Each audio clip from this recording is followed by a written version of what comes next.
भद्रक जिला वासुदेवपुर ब्लॉक अंतर्गत पढ़ुआ ग्रामर केन्द्रस्थल आज को प्राय 100 वर्ष ऊर्ध माँ बासंती देवी पूजा पाई आसुछंती।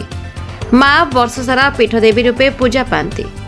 चैत्र नवरात्र रे माँ मृण्मयी मूर्ति षष्ठी ठारू आरंभ कर दशमी पर्यंत माँ बासंती पूजा पाती। रीतिनीति अनुसार विभिन्न प्रकार पूजा हुए। कलश शोभायात्रा होईछि। माँ प्रत्यक्ष महिमा कहले सरीब नाही। भक्त मानकर मानसिक पूरण हेले भक्त माने भोग खीरी खेचुड़ी इत्यादि करती। भक्त माने श्रद्धारे माँ पीठरे मुकुट हार सुना चिता इत्यादि अर्पण करथांती। संध्या समय पाला भजन समारोह कीर्तन एवं सांस्कृतिक कार्यक्रम अनुष्ठित हुए। बासंती देवी पूजा कमिटर सदस्य माने दैनिक पूजा करने सहित मंदिर उन्नतमूलक कार्य करथांती। माँ बासंती देवी पूजा कमिटर सदस्य माने हेले रमाकांत त्रिपाठी, प्रभाकर दास, सुशांत त्रिपाठी, वामदेव मिश्र, ब्रह्मानंद मिश्र, पद्मनाभ त्रिपाठी, शरद त्रिपाठी समेत कमिटर सदस्य माने उपस्थित थे। माँ का दर्शन करने वासुदेवपुर ब्लॉक विभिन्न ग्राम पंचायत भक्त मान भिड़ लगी। दिवाकर दास ये बासंती देवी अनुष्ठान जड़े कर्मी अंशीदार ऊर्ध 2 वर्ष ऊर्ध 200 वर्ष ऊर्ध एटी परंपरा अनुसार रीति अनुसार माँ को आराधना करा पाखापाखि 10टी पंचायत भक्त माने जे जार मानसिक रखि था माँ शक्ति अच्छी मनस्कामना पूरण करती। से माने मनस्कामना पूरण पर से माने भोगराग करने आसती। माँ प्रशांत कुमार त्रिपाठी मुई पढ़ुआ गाँव बासिंदा। माँ एटी केते वर्ष है पूजा पाई? दीर्घ 200 वर्ष अधिक हम। पूजा विधि केमिति कोन होइता? पूजा विधि पूरा शास्त्रीय परंपरा अनुसार होउची। हां 5 दिनात्मक पूजा होउची।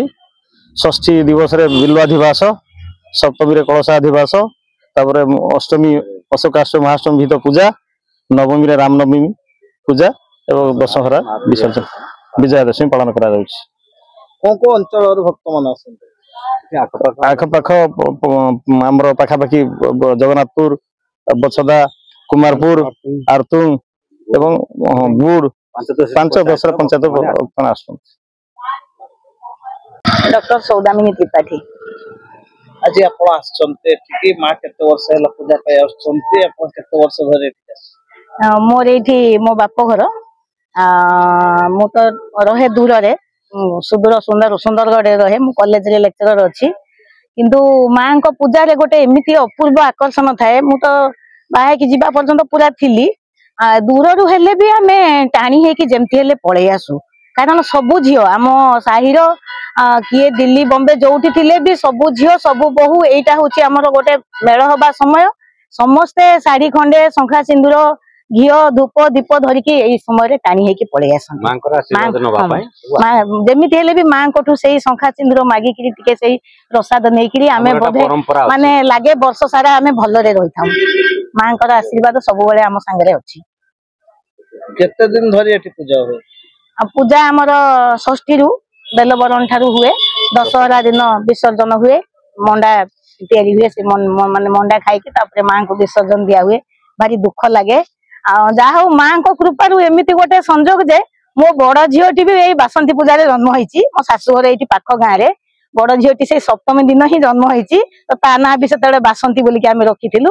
जाहो परिवार सहित मु भलरे अछि आ मु जानुची समस्ते भी भलरे अछंती। माँ को दया ए आख पाख अंचल रो समस्ते माँ को महिमा बहुत माने प्रसिद्ध।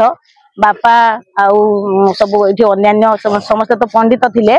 से माने समस्ते माने अति कुलदेवी भाव पूर्ण भाव रे माँ को पूजा निजे ही करंती। सेते बेले निजे ही करंती। ब्राह्मण खाली आसीबाटा गोटे फॉर्माली किंतु निजे ही समस्ते एथिरे शामिल हो जांती। भद्रक जिला वासुदेवपुर ब्लॉक शेख सैयद कादरी का report the Republic Odisha 24 news.